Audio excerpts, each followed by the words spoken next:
Bonjour, bienvenue pour ce sixième débat de notre journée portes ouvertes de Mediapart. Le site est en accès libre, vous pouvez le visiter de la cave au grenier, aller dans ses archives, lire les articles en nous écoutant et éventuellement, et surtout, dirais-je, vous abonner en profitant d'une offre exceptionnelle de 20 € pour 6 mois. Alors ce sixième débat est consacré un peu à un retour sur Mediapart, 13 années d'indépendance. C'est quoi un journal indépendant? Quel enjeu particulier autour de ça? Pour le préparer, je retrouvais justement un article en date du 2 décembre 2007. C'était un peu l'article manifeste de Mediapart quand on a lancé ce qu'on a appelé un pré-site pour annoncer le projet Mediapart. On peut, du reste, ce pré-site est toujours accessible sur le net. C'est pré-site.mediapart.fr. Vous verrez, c'est assez vintage.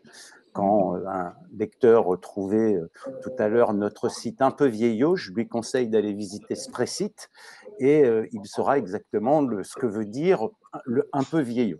Voilà, mais du coup, ça reste quand même très intéressant. Et dans cet article qui était titré « Le prix de la liberté », il était écrit ceci: « Tout semble fait aujourd'hui dans ce pays pour démoraliser le journalisme, ses valeurs, ses idéaux, sa jeunesse en somme. » Ça, c'était il y a 13 ans. Aujourd'hui, on le sait, tous les syndicats de journalistes, tous les journalistes manifestent et sont vent debout contre le projet de loi sécurité globale de ce gouvernement, comme quoi en 13 ans, parfois, les choses n'avancent guère. Et nous poursuivions, le projet Mediapart se veut l'invention d'une réponse en forme d'espoir. Non seulement une presse éditorialement libre et indépendante économiquement, mais surtout une presse profondément repensée et totalement refondée. Alors c'est ce qu'on a essayé d'expliquer tout au long de cette journée, d'expliquer comment nous travaillons, quelles sont nos priorités éditoriales, quelles sont nos ambitions, quelles sont nos relations avec les lecteurs, puisque Mediapart, c'est aussi, voire surtout, un site participatif, et c'est un espace dédié aux abonnés qui s'appelle le Club. Mais ce débat, on voulait le consacrer à l'indépendance pour finalement, je vais résumer un peu cash la question, c'est est-ce que l'indépendance, c'est pas seulement un joli mot dont on aime se gargariser, nous, journalistes, pour se faire plaisir, et un mot en même temps sans forcément de grande portée pratique. Alors, on va en parler avec Marie-Hélène Smiéjean, qui est la directrice générale de Mediapart, avec Emmanuel Torgman, qui est l'avocat de Mediapart depuis 2008, et puis avec Edoui Plenel, le président de Mediapart. Et pour commencer le débat, je vais poser une question très simple. C'est pour chacun de vous, depuis votre position particulière, Marie-Hélène, tu es directrice générale, Emmanuel, tu es avocat, et Louis, tu es journaliste, c'est quoi un journal indépendant? Marie-Hélène, tu commences peut-être? Oui, alors c'est une construction qui s'est faite depuis sa conception et qui s'est défendue chaque année. Pour moi, un journal indépendant, ce sont deux choses principales, indépendance dans son capital et indépendance dans ses recettes. Donc, on a l'habitude de dire seuls nos lecteurs peuvent nous acheter. C'est plus que jamais vrai aujourd'hui, puisqu'en fait, et on reviendra peut-être là-dessus, le capital de Mediapart appartient aujourd'hui à un fonds de dotation, donc une structure à but non lucratif qui est inattaquable, inachetable et incessible, et 100% de nos recettes qui proviennent de nos lecteurs et uniquement des abonnements, donc qui permet aussi de dire que seuls nos lecteurs peuvent nous acheter, c'est-à-dire nous n'avons pas d'autres activités ou d'autres ressources que les recettes de nos abonnés qui représentent 99,9% de notre chiffre d'affaires.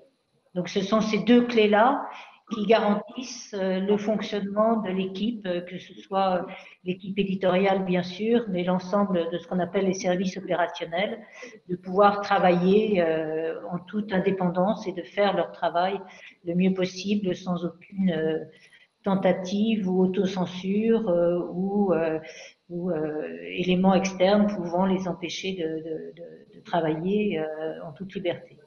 Emmanuel, un journal indépendant, être l'avocat d'un journal indépendant.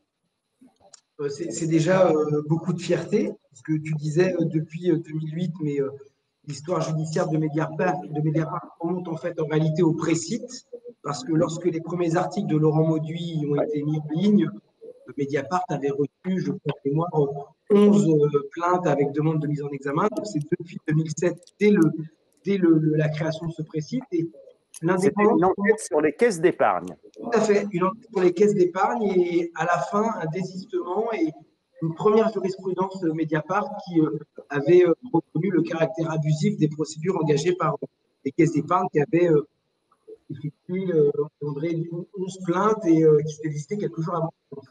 Et je dirais que, vous voyez, l'indépendance, pour moi, c'est aussi la liberté qu'ont les journalistes de pouvoir effectuer leur métier sur tous les sujets et de pouvoir finalement redonner au public cette créance qu'elle a d'information et de contrôle sur l'activité des personnes publiques, l'activité des États, l'activité des groupes, l'activité, même une activité qui paraîtrait inintéressante. C'est cette indépendance, cette liberté de thématiques et de sujets qui permet aujourd'hui, comme à Mediapart, d'être un journal qui est véritablement indépendant dans le sens où je l'entends, c'est-à-dire qui peut traiter de tous les sujets d'information dans le respect, bien évidemment, des règles déontologiques et de celles qui s'appliquent aux journalistes.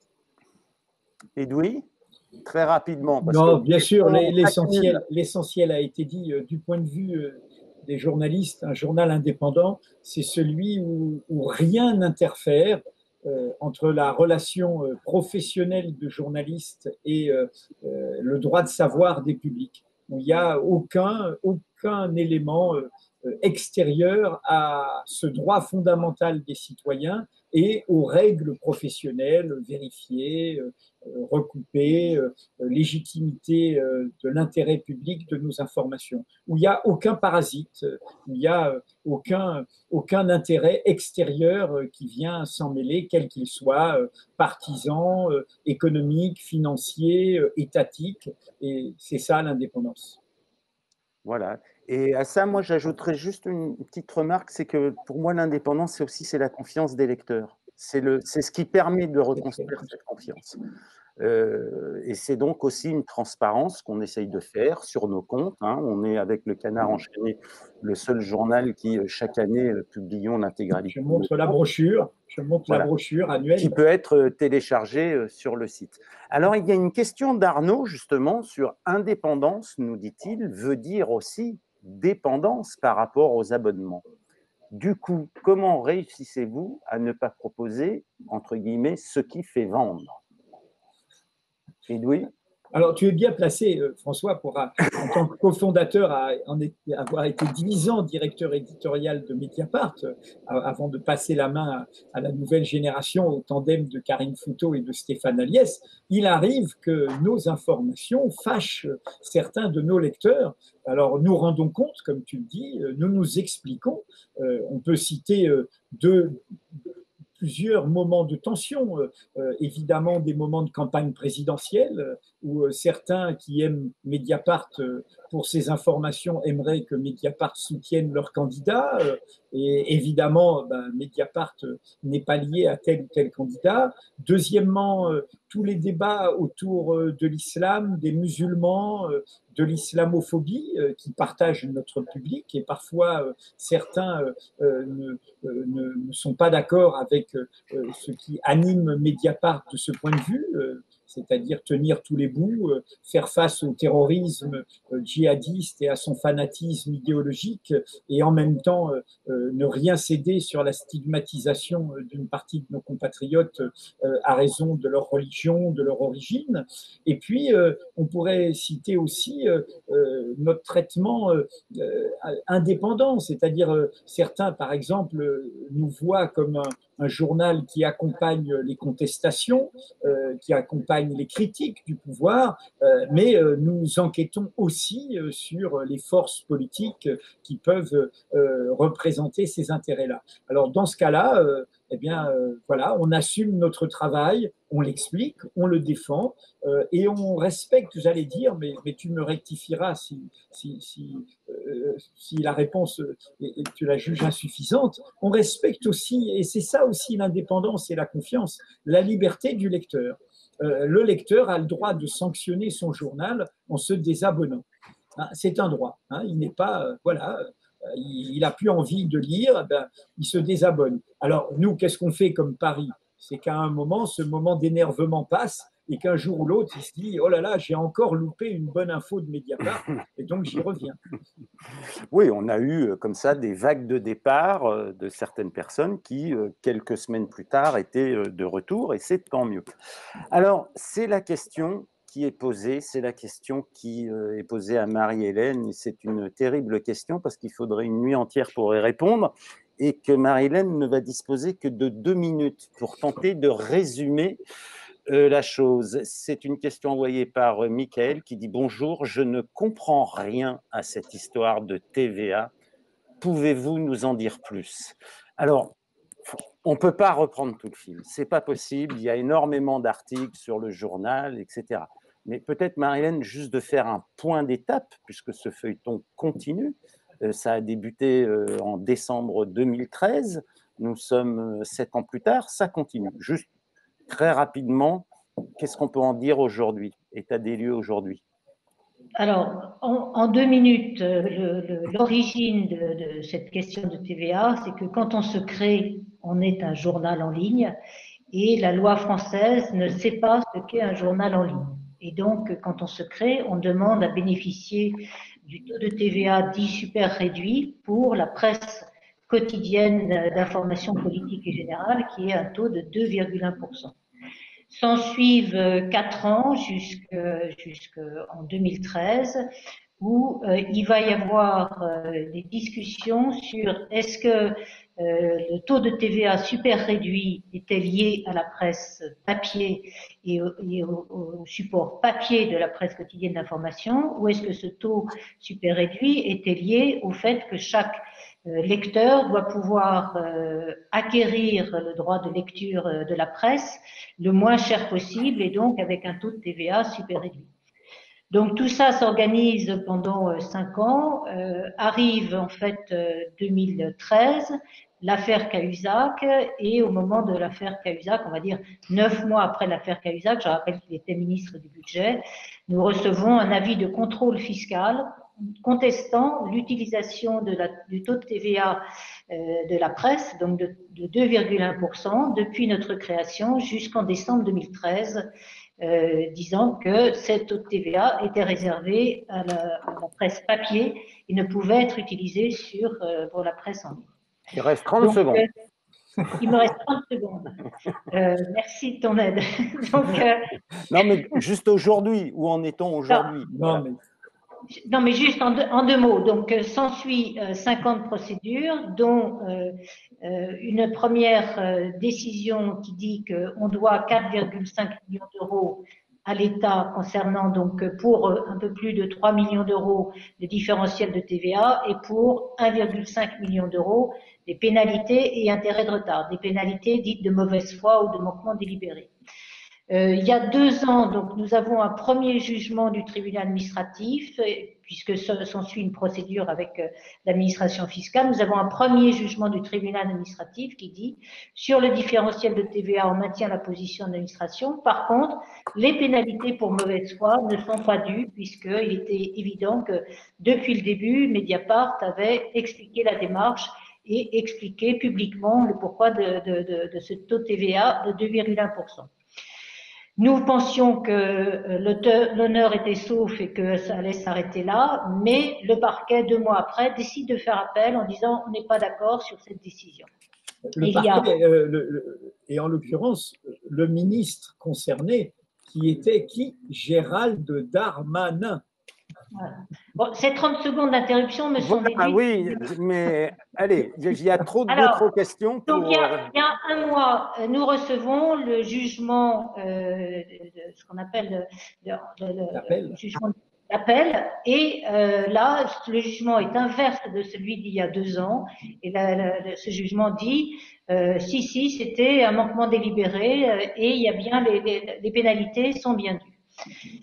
Donc, nous allons poursuivre. Donc, on est, comme tu le rappelais déjà, au bout de 7 ans de procédure. Donc, le temps de l'administration fiscale n'est pas le temps des entreprises ni des hommes et des femmes. Et donc, nous allons poursuivre la procédure en allant devant maintenant le Conseil d'État, ce qui veut dire encore sans doute 2 ans ou 2 ans et demi d'attente de délai. Et en attendant, on va devoir payer, puisque maintenant il y a une décision de justice qui dit que les pénalités sont dues, on va devoir payer 1,5 million d'euros à l'administration fiscale. Voilà. Bien, merci de ce résumé. Emmanuel, une question qui te concerne très directement. Êtes-vous souvent attaqué en justice? Perdez-vous souvent? Tu peux nous donner quelques chiffres?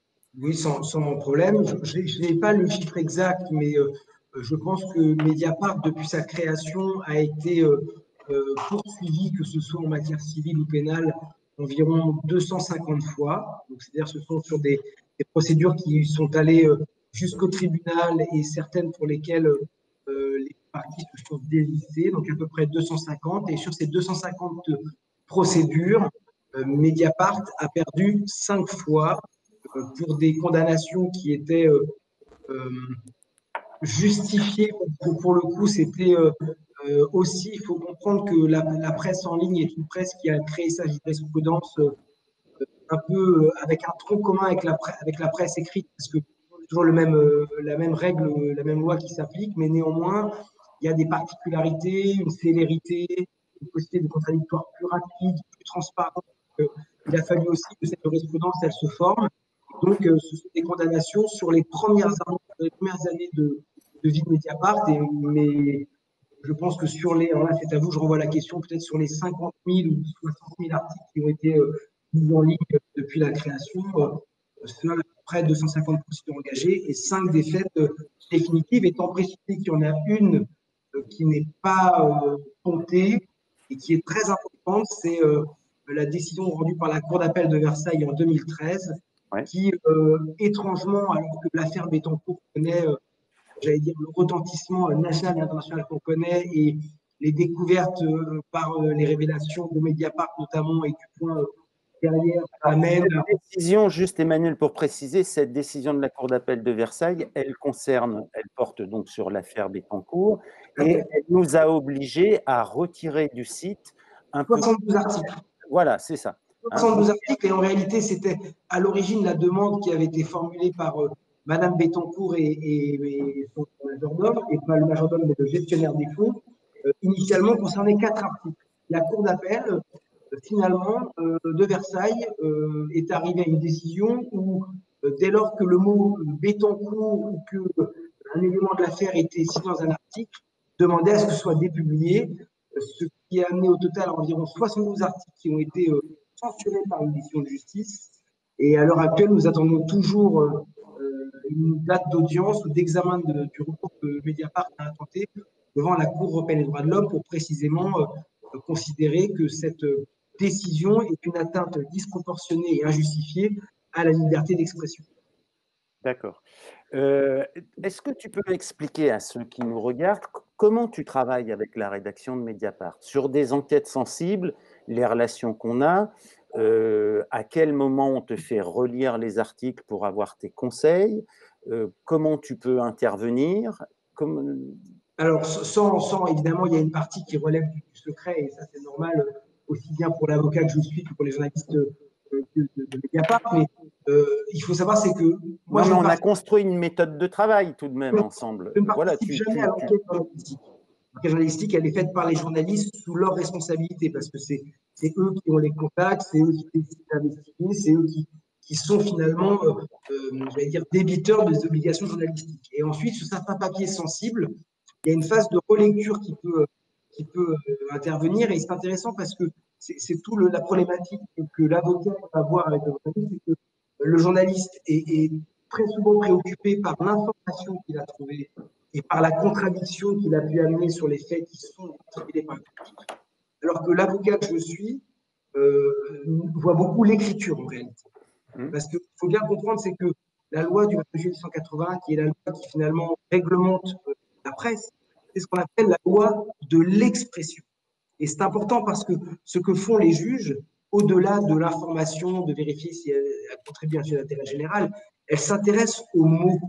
Et c'est ça la difficulté qu'on peut avoir parfois avec les journalistes de Mediapart, c'est que je peux apparaître parfois comme étant un peu trop dur sur les mots employés, mais on trouve très souvent un compromis et un terme qui finalement se rapproche un petit peu de la limite que moi j'avais recommandée, étant précisé que ce sont évidemment le journaliste et en dernière étape de la publication qui est le responsable et l'auteur de la décision de publication. Donc à un moment, moi j'émets des conseils et après il y a une rédaction qui se fait sous commune.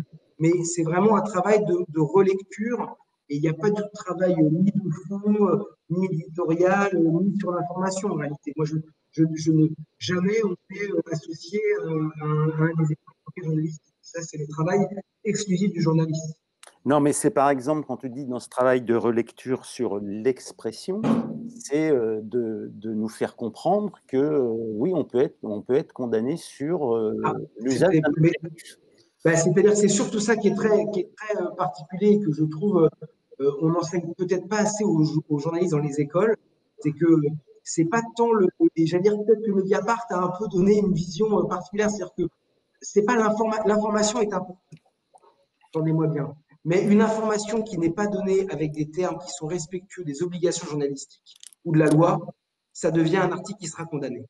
Et donc finalement, à un moment, les journalistes doivent comprendre qu'on peut avoir le plus beau sujet, l'information la plus explosive possible, si on ne la restitue pas conformément à ce que la loi, et comme le dit souvent Edwin, je le dis aux lecteurs, au public qui nous regarde, c'est qu'il est l'un des rares à être systématiquement présent aux audiences. Ça, c'est un fait qui est particulier parce que, en matière de presse, c'est le dire de la publication qui est l'auteur principal de l'infraction parce que c'est lui qui donne la décision de publication. C'est lui qui dit à ce moment, oui, on y va. Et il a une expression qui est très intéressante, c'est que la loi de 80, c'est le code de la route des journalistes.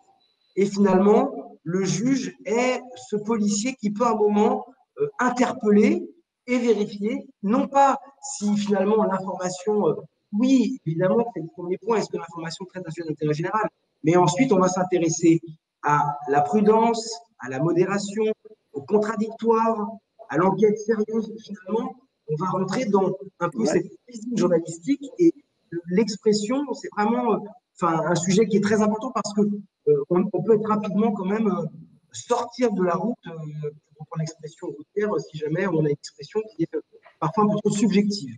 Alors, 5 condamnations sur 250 procédures, c'est quand même un sacré bon résultat. Est-ce que, par exemple, on a été condamné pour un titre? Sachant que dans notre métier, le titre, c'est un exercice particulier parce qu'on a quelques mots. Il faut en quelques mots arriver à vendre le sujet, à lui donner toute son ampleur, toute sa densité, son écho. C'est le titre, c'est par le titre ça doit intéresser le lecteur puisque c'est le titre qui est la porte d'entrée vers l'article. Donc évidemment, on a tendance à radicaliser les formulations quand on fait un titre. Est-ce qu'on a été condamné ? C'est intéressant. Alors non, et c'est intéressant ce que tu dis parce que de mémoire, Mediapart a connu 2 procédures pour les titres. Ouais. Le premier était un article qui était poursuivi par Louis Alliot et Marine Le Pen sur la question le titre sur les enquêtes qui avaient été réalisées sur les parlementaires au niveau du Parlement européen. Et le deuxième titre qui a été poursuivi, c'est Gérald Darmanin et Sébastien Lecornu qui ont poursuivi uniquement le titre de l'article. Mediapart n'a jamais été condamné pour une certaine raison, c'est que une procédure de presse, indépendamment du passage qui est poursuivi, s'apprécie finalement par rapport au contexte de l'article dans son entier. C'est-à-dire qu'on a beau limiter la poursuite à un terme ou à un titre, c'est vrai souvent, évidemment, et peut être réducteur, peut apparaître comme étant parfois un peu, entre guillemets, le terme n'est pas joli, mais un peu vendeur, mais parfois être simpliste dans l'expression parce qu'il y a pas de mots et qu'il faut au moins faire pour le lecteur l'intérêt de l'article dans son entier. En général, comme Mediapart fait les articles qui sont, parce qu'il faut rendre quand même un vrai message de soutien, c'est que c'est pas l'avocat qui a gagné le dossier, c'est les journalistes qui font un bon travail. C'est-à-dire que c'est toujours ça aussi. C'est-à-dire que, évidemment, qu'une décision de justice, c'est un travail collectif. C'est l'avocat et le journaliste. Mais vous pourrez avoir le meilleur des avocats. Si les articles ne sont pas bien préparés, bien travaillés, si on n'a pas attaché un soin particulier au contradictoire, eh bien, la condamnation est assurée. Et là, sur les titres, Mediapart n'a jamais été condamné. Alors, je reviens sur l'indépendance de Mediapart avec cette question qui est envoyée par Stockley et qui nous dit: avez-vous déjà eu des tentatives d'OPA de la part de grands groupes médiatico-financiers pour contrôler votre ligne éditoriale, voire pour racheter votre entreprise? Marie-Hélène ou... Parce que là, on se permet de parler de notre journal sans actionnaire aujourd'hui. Voilà, donc premièrement, et là je parle un peu au nom des cofondateurs et ceux qui ont initié et contribué au financement du projet à l'origine, que ce soit la Société des Amis de Mediapart ou les deux personnes, Jean-Louis Bouchard et Thierry Boulem. Tous savaient qu'on partait sur un projet pour qu'il existe un quotidien d'information indépendant en France et pas sur un projet pour gagner beaucoup d'argent ou pour se vendre au plus offrant. Donc ce projet s'est déroulé sur toutes ces 11 années, 11 premières années, et puis à partir de l'année dernière, on a mis en place une structure qui verrouille, j'espère pour perpetuity, comme le dit le Guardian, qui verrouille l'indépendance du capital de Mediapart et qui veille à ce que personne ne puisse l'acheter ou faire une OPA ou toute autre forme qui permettrait de réduire l'indépendance, puisque le capital est maintenant dans un fonds de dotation, comme je l'ai dit tout à l'heure, qui s'appelle le FPL. Donc ce fonds de dotation, en fait, il a une double mission. Il a une mission d'intérêt général qui est de défendre le pluralisme de la presse. Donc fonds pour une presse libre. Fonds pour une presse libre. Voilà. Et tous les soutiens de Mediapart peuvent abonder en faisant des dons à ce fonds pour une presse libre, dont la mission d'intérêt général est de défendre l'indépendance et le pluralisme de la presse. Donc ça, c'est sa mission principale. Et à titre secondaire, ce fonds détient 100% du capital de Mediapart, de manière à ce que, à jamais, cette structure reste indépendante de toute tentative de prise de contrôle, d'OPA, etc., ou toute autre forme qui pourrait vouloir influer sur l'indépendance du journal. Donc c'est quelque chose qui s'est concrétisé le 15 octobre 2019 et vous pouvez relire dans les articles du journal tous les détails de cette organisation, etc. Alors quand je dis à perpetuity, écoute, là on fête le 13e anniversaire, donc alors on ne sera pas là pour le voir, mais j'espère que dans 50 ans, pour fêter le 50e anniversaire de Mediapart, ceux qui nous auront remplacés passeront la visio de cette petite image en disant ils étaient gentils nos cofondateurs, mais bon quand même ça a marché ce qu'ils avaient dans l'idée pour poursuivre l'indépendance du journal.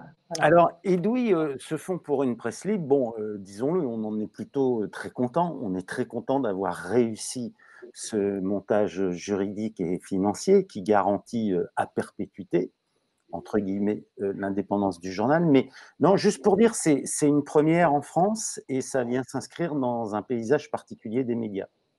Oui, c'est totalement inédit. C'était l'idée de trouver une nouvelle voie pour garantir les indépendances et en tirant les leçons des batailles perdues, puisque pour nous, journalistes, dans le passé, ça a été le cas au Monde, ça a été le cas à Libération, l'indépendance, c'était l'actionnariat salarié. Et on a vu que l'actionnariat salarié, quand il y avait des difficultés économiques, eh bien, il perdait facilement. Il y avait des enjeux de pouvoir, il y avait des divisions, et de fait, c'est ce qui est arrivé dans ces cas-là. Donc, il fallait inventer quelque chose, et on a regardé ce qu'avait fait le Guardian, cette idée d'une structure justement, qui ouvre en France avant les fondations, il y avait le poids de l'État, c'était pas possible de construire cette indépendance, et donc ça s'est fait à partir de ce formule juridique des fonds de dotation qui avait été créé en 2008 pour les établissements culturels, et avec Mediapart, nous avons inventé une nouvelle voie. D'ailleurs, vous avez vu qu'il y a des débats dans d'autres rédactions, une nouvelle voie pour permettre que des structures à but non lucratif, donc voilà, non ni achetables ni spéculables, garantissent comme dans un coffre-fort la propriété des journaux. J'insiste sur le Fonds pour une presse libre qui a été un peu pénalisé dans sa visibilité par les deux confinements. C'est un enjeu décisif pour l'avenir. Ce Fonds pour une presse libre garantit la protection de Mediapart, mais il ne finance pas Mediapart. Mediapart doit au contraire faire remonter une partie de ses bénéfices vers le Fonds pour une presse libre. Au bénéfice de quoi? Au bénéfice de ce que vos dons, comme le disait Marie-Hélène, peuvent aider à financer. Je rappelle que comme c'est une structure à but non lucratif reconnue, d'intérêt public, ce sont des dons qui vous permettent de faire des économies pour vos impôts. Alors justement, Edoui, je t'interromps juste une minute parce que à ce sujet, il y a une question de Sarah Andrès qui nous demande: envisagez-vous des accompagnements de médias indépendants et engagés qui souhaitent se créer? Incubation, mentorat, etc. Et ça, c'est une des missions que peut prendre en charge le Fonds pour une presse libre, justement. C'est exactement ça. Nous, avant la création du Fonds pour une presse libre, on a été amené à aider des partenaires. C'est le cas de Mediacité, c'est le cas de Mars Actu, c'est le cas de notre partenaire Infolibre en Espagne. Et là, en fait, c'est le Fonds pour une presse libre qui va servir à ça. Il va annoncer en décembre, là, je crois, les projets qu'il a retenus pour cette année. Et il est important qu'il ait les moyens. Il faut qu'il ait les moyens. Sa mission, c'est d'aider au développement d'une presse indépendante, d'une presse innovante, d'une nouvelle presse. Je voudrais, juste en écho, François, par rapport à ce que vous disiez les uns et les autres tout à l'heure, ce Fonds pour une presse libre, comme Marie-Hélène le racontait sur la TVA et comme Emmanuel le racontait par rapport à la question du droit de la presse, c'est aussi montrer que Mediapart, nous avons essayé d'en faire un réformateur de l'écosystème de la presse. La TVA, c'est une réforme qui a marché, même si on en paye le prix en France et en Europe. Est acquis désormais, et la bataille pionnière de Mediapart y a aidé, la neutralité du support. La presse, c'est pas du papier, c'est d'abord un contenu à l'ère numérique, et c'est ça qu'on a défendu, et donc ça veut dire l'égalité des droits s'il y a égalité des supports. Quant à la question juridique, nous avons aussi inventé comment la presse numérique peut mieux respecter le contradictoire que la presse papier. Comment un droit de réponse peut être mis en lien d'un article, comment les boîtes noires de nos articles, et parfois elles sont très longues, peuvent expliquer toutes les précautions, toutes les démarches qui ont été faites pour réaliser une enquête. Et quand on est devant le tribunal, cela joue énormément, parce que nous avons expliqué ce que nous voulions faire, et de ce point de vue, nous espérons bien, par rapport à nos lecteurs, ceux qui nous visitent peuvent aller voir Bettencourt, le nombre d'articles qui a marqué censuré.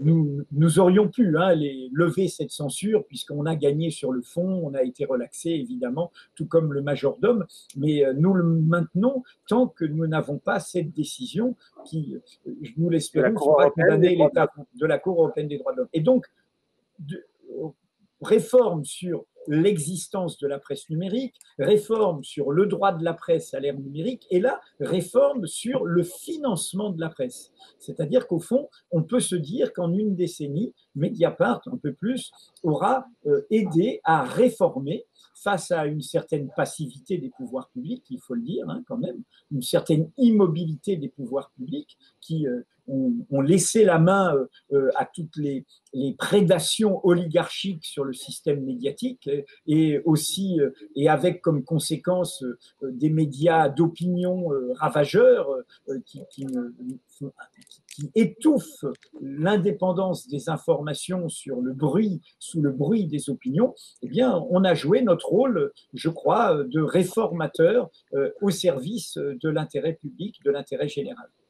Alors, j'ai 3 questions et Emmanuel, ça serait bien que tu y répondes même rapidement, qui portent un peu sur le climat actuel d'attaque contre la liberté de la presse en général et contre Mediapart en particulier. Bon, on en avait parlé, une tentative de perquisition à Mediapart, c'est Claude qui l'évoque. Georges André nous dit qu'en est-il des attaques du pouvoir contre Mediapart, mise en cause d'un billet de blog, bon, feuilleton TVA, on en a parlé.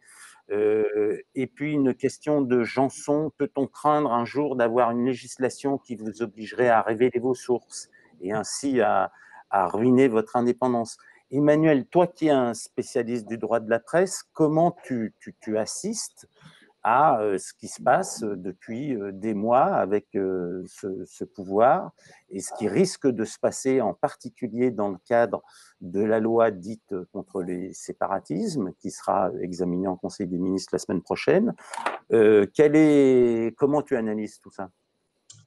Écoute, alors, ce qu'il faut savoir, par exemple, c'est que ce qui est vrai, c'est que comme les informations publiées par Mediapart, aussi bien sur le fond que sur la forme, dérangent, le pouvoir, sous couvert ici d'un intérêt supérieur, a tenté à plusieurs reprises, et tu l'évoquais, cette tentative de perquisition qui se tient à un moment où Mediapart est en plus l'objet d'un procès majeur s'agissant des violences sexuelles faites aux femmes, puisqu'il s'agit de la procédure en diffamation engagée par Denis Baupin.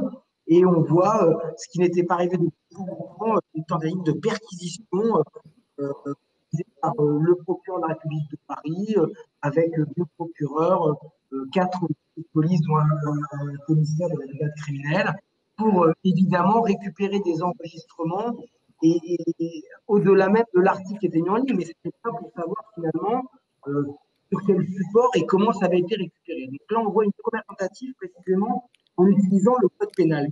En fait, c'est là, je trouve que l'attaque est la plus dure pour non pas la liberté de la presse, parce que j'insiste pour le public, c'est la liberté d'expression. Il faut bien comprendre, c'est que la loi du 8 juillet 1980, c'est une loi qui protège l'expression, toutes ses formes, qu'elle soit dans un dessin, dans un film, dans une sculpture. Et évidemment, en 1880, on l'appelle la liberté de la presse parce que la presse est le seul vecteur de diffusion de l'expression. À l'heure actuelle, ce qu'on constate, c'est que, on voit tous les débats sur l'article 24 de la loi, à l'heure actuelle, et ne l'oublions pas, ça n'est que les arbres qui cachent la forêt, parce que les articles derrière qui font l'objet de moins d'attention de la part du public, avec encore un peu, mais on cristallise cet article-là, alors que bien d'autres articles derrière vont instaurer un système de surveillance généralisé. Mais quand on voit l'interdiction de filmer les policiers, ça ne vise pas les journalistes, au fond. Cela vise le peuple, le public qui veut s'exprimer. Et c'est ça qu'il faut comprendre. Et c'est pour ça qu'on voit régulièrement les tentatives. Et exactement, c'est ce que montre. Et oui, c'est ça qu'on veut éviter. Parce qu'un journaliste, il y a une caméra, il y a un système derrière. Mais les personnes qui sont des témoins, j'allais dire, immédiats d'une scène, c'est ça qu'on veut restreindre. Et comment on le fait? Je vais vous dire, c'est important parce que la plus grande attaque contre l'expression, c'est le code pénal. Habituellement, on nous dit qu'un article, une expression relève exclusivement, nous dit la Cour de cassation, de la loi du 21 juillet 1981.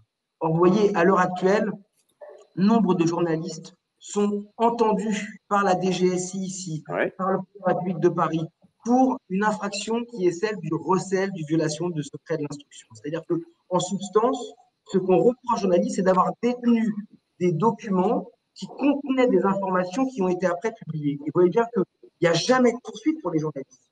Mais néanmoins, une mesure d'intimidation qui fait qu'elles sont entendues sous le vent d'une audition libre, elles sont suspectées, d'une infraction qui n'est pas celle relative à la liberté d'expression, mais du code pénal. Et deux exemples pour vous montrer cette réalité, enfin un plus précisément, c'est Nicolas Sarkozy. Parce que pendant les 2 tours de la présidentielle, Mediapart publie le document qui, en l'état, je le dis judiciairement, et je le répète pour tout le monde, que je sois clair, le document qui n'est pas un faux, dont près de Le document 40... libyen. Le document libyen, exactement, qui n'est pas un faux, que 42 juges ont examiné et ont tous écarté l'argument aussi bien du faux matériel qu'intellectuel.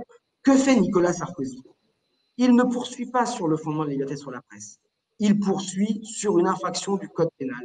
Et Edoui Plenel, Karl Lasquet et Fabrice Arfi se retrouvent dans le bureau d'un juge d'instruction, alors que ce qu'on leur reproche, c'est un article de presse, c'est leur expression. On leur reproche des infractions, écoutez bien, de faux, usage de faux et de diffusion de fausses nouvelles. Et vous voyez que par ce biais-là, finalement, les journalistes se trouvent privés des protections qui leur sont assurées par la loi. Et c'est là le plus dangereux. Et tout ce qui va finalement permettre aux juges de faire sortir de la loi de 81 les infractions sont majeures. Pourquoi? Et j'en aurais terminé, François, pardon, j'ai pris plus de 2 minutes.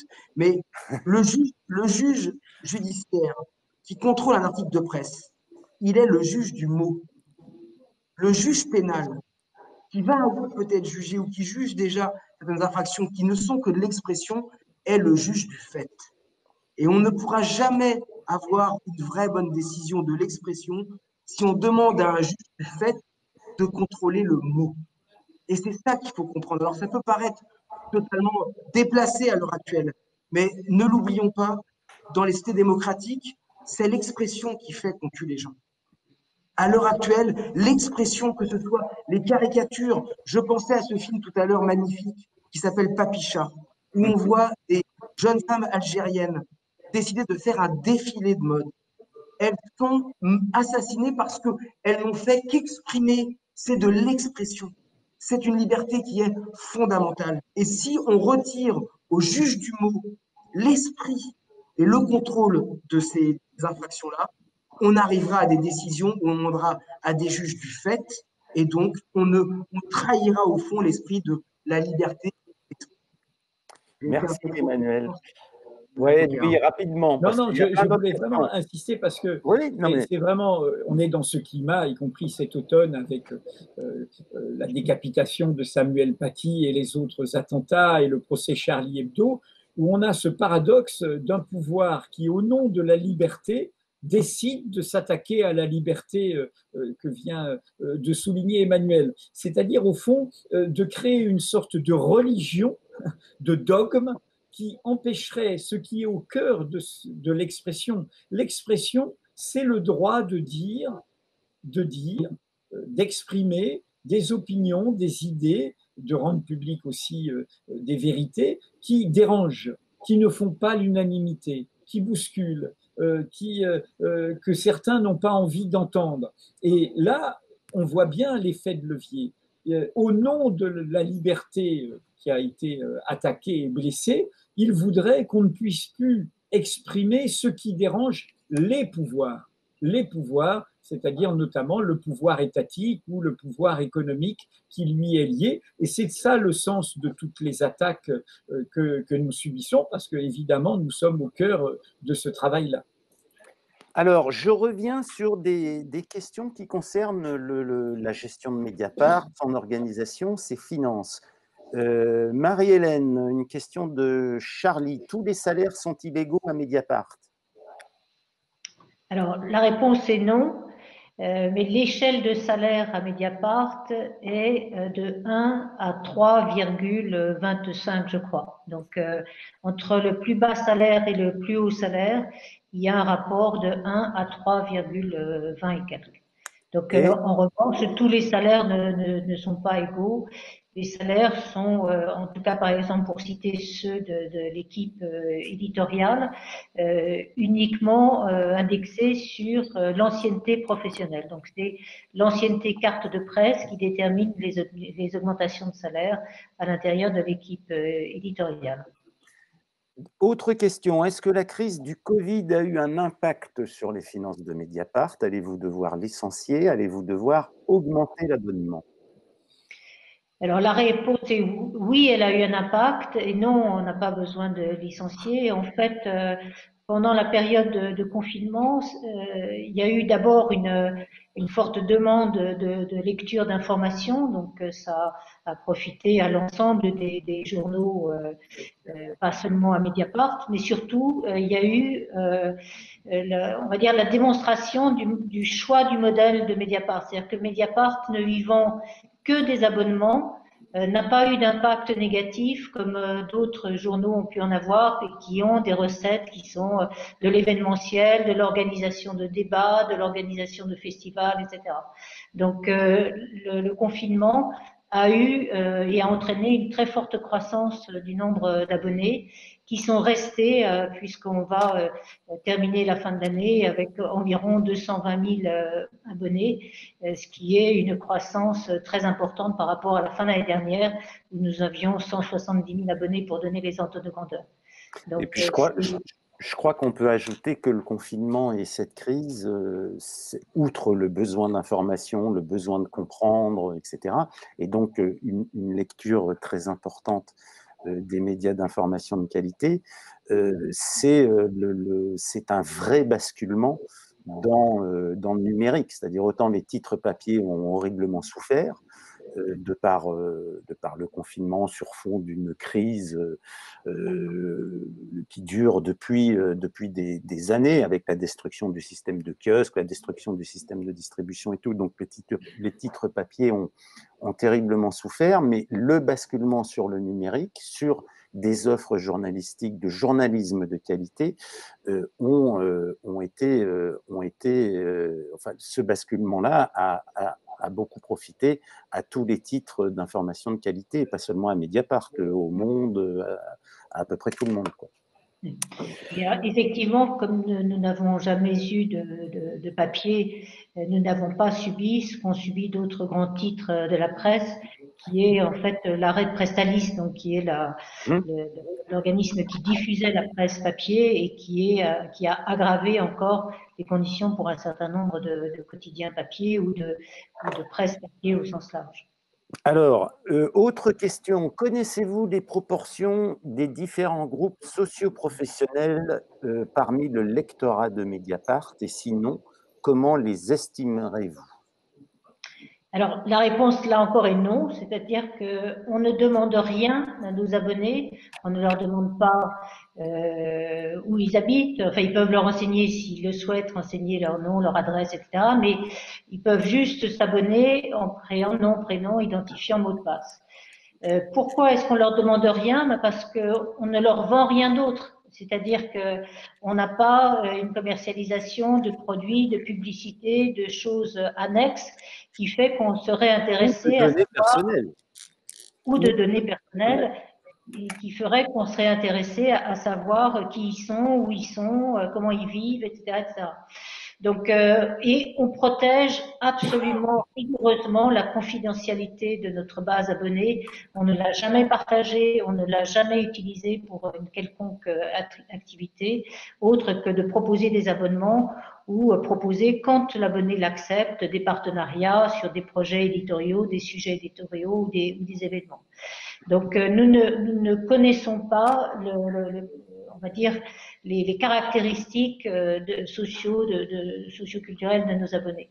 Alors, on a quand même un certain nombre d'informations par la présence sur les réseaux sociaux, parce que ceux qui sont abonnés présents sur les réseaux sociaux partagent des informations personnelles s'ils font ce choix avec les dits réseaux sociaux. Donc, on peut avoir des informations.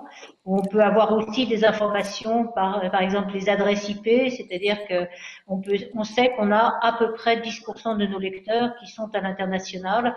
Et ça, on le sait surtout aussi par les heures de connexion. C'est-à-dire, à part les insomniaques, si vous connectez à 3 heures du matin pour lire Mediapart, la probabilité est plutôt que vous êtes au Japon ou en Asie, et pas effectivement que...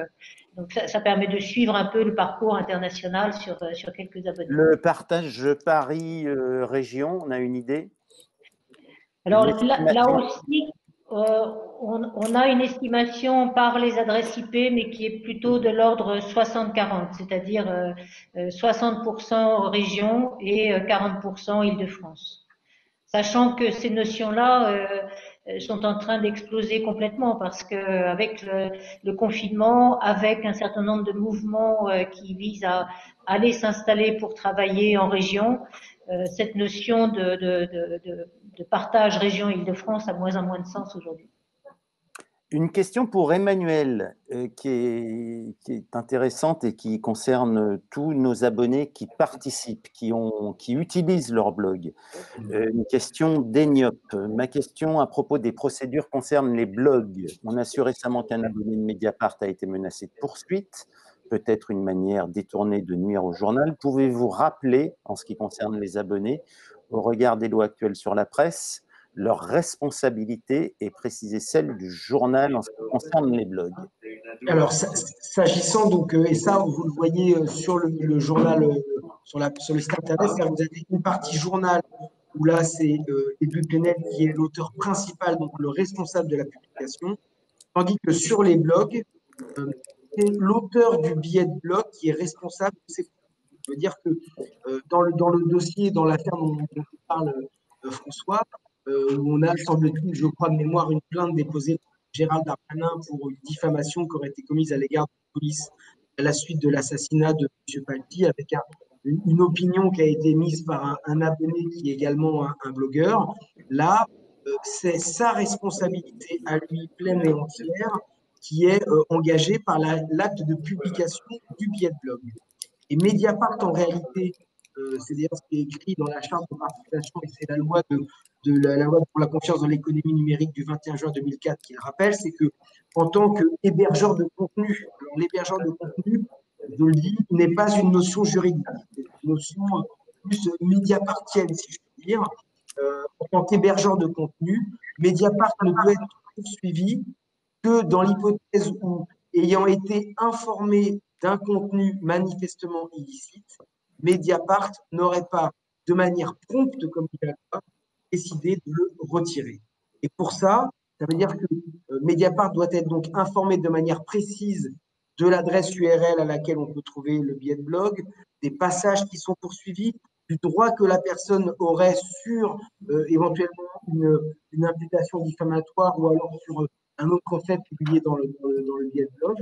Et il appartient à Mediapart, une fois qu'elle est informée, en réalité, c'est ça qui est particulier, d'être un petit peu comme un juge de la régulation de l'opinion et estimer si effectivement elle doit laisser le billet de blog encore accessible et auquel cas elle assume les conséquences de la publication parce que là, on retrouve l'esprit de la loi initiale, ça veut dire que c'est Mediapart qui décide de maintenir la publication, donc il y a une décision de publication dès lors qu'elle est informée, mais elle ne peut pas évidemment être informée parce qu'il n'y a pas de système de modération a priori sur tous les billets de blog qui sont mis en ligne dès qu'un abonné a envie d'écrire.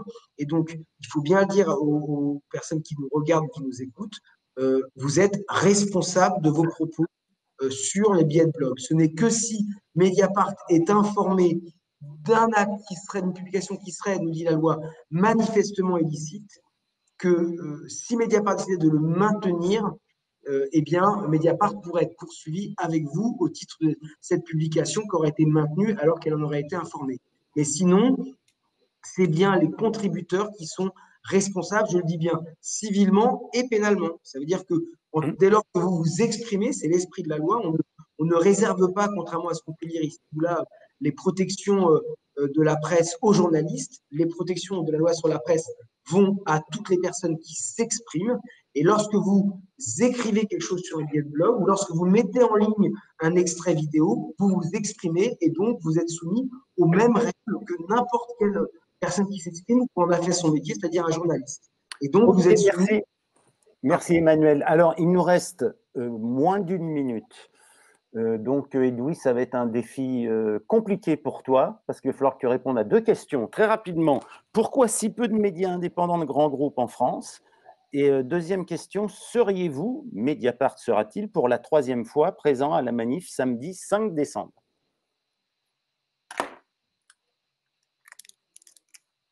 Ah. Ah, pas le son. Ah. La régie peut déjà c'est moi qui avais coupé le son parce que je toussais tout à l'heure. À la première question, il faudrait plutôt poser la question à toute la profession. Nous, comment dire, les cofondateurs, les trois journalistes et sans Marie-Hélène, je le dis toujours, nous n'aurions pas su monter Mediapart et en faire l'entreprise qui réussit et dont la réussite est la condition et le garant de son indépendance. Nous avons pris notre risque pour ouvrir une voie et nous avons souvent dit que pour nous, Mediapart est un laboratoire, comme un laboratoire de recherche. De fait, tu le sais, et on en a parlé dans cette journée, nous avons des cousins, et nombreux cousins. Alors, ce n'est pas la presse nationale, hein, c'est la presse de région, la presse locale. On a une dizaine de partenaires sur le territoire, entre Médiacité, entre le Poulpe, le Doc, Mars Actu, Factuel Info, Guilla Web, le Bondi Blog, bien sûr, etc. Donc, voilà, et de fait, dans la presse spécialisée, il y a aussi beaucoup de médias indépendants qui sont réunis dans notre syndicat professionnel, le syndicat de la presse indépendante d'information en ligne. Donc voilà, c'est une voie et je pense qu'elle inspire, et y compris elle inspire dans les rédactions, même si c'est parfois difficile en termes de rapport de force face aux actionnaires, des batailles pour l'indépendance. Bref, voilà, autant une brèche est ouverte et que d'autres s'engouffrent derrière. Et je réponds à la deuxième question, mais là, ce sera plus simple. Pour ce qui est de l'équipe, c'est une discussion collective, donc ce n'est pas à moi de parler en son nom. Hein. Il y a des syndicats, des élus, etc. Voilà. Mais en tout cas, en tant que journaliste et cofondateur de Mediapart, pour ma part, j'y serai évidemment. Bien, merci. Merci à tous les trois d'avoir donné toutes ces explications. Merci Emmanuel de nous avoir expliqué plein de choses super importantes et je pense qu'ils ont intéressé ceux qui ont regardé ce débat. On se retrouve dans quelques instants. On a pris un peu de retard. Je m'en excuse auprès de nos amis de À l'Air Libre. On se retrouve dans quelques instants, donc le temps de changer de plateau, d'étage, etc., pour une émission spéciale d'À l'Air Libre avec plein de belles choses au programme. Donc, restez en ligne, ne partez pas. À tout de suite. Merci. Et